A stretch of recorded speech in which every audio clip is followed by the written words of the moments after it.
नमस्कार, सत श्री अकाल, आदाब, जय राम जी की। अरे सखी के घरे टीवी चलाता, सखी के घरे टीवी चलाता, आवत लोक रंग मोरे बलमुआ हो, मोरे सजनवा हो। सखी के घरे टीवी चलाता, आवत लोक रंग मोरे बलमुआ हो, मोरे सजनवा हो। देखा घड़ी में बज गई 7:30, मोरे बलमुआ हो। देखा घड़ी में बज गई 7:30।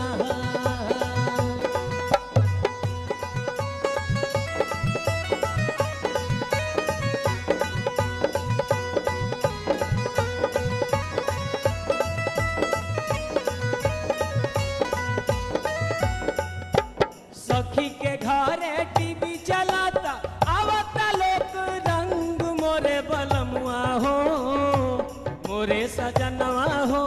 देखा घड़ी में बज गई 7:30, मोरे बलमुआ हो। देखा घड़ी में बज गई 7:30, देखा घड़ी में बज गई 7:30। गली गावे गावे होता प्रचार हो,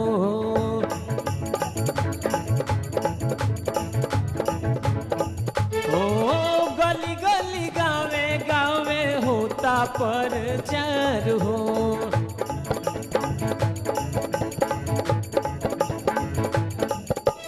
डीडी यूपी के रंग जमल बा,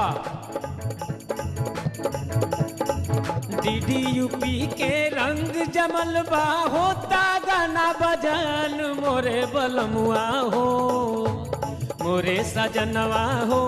देखा घड़ी में बज गई 7:30, मोरे बलमुआ हो।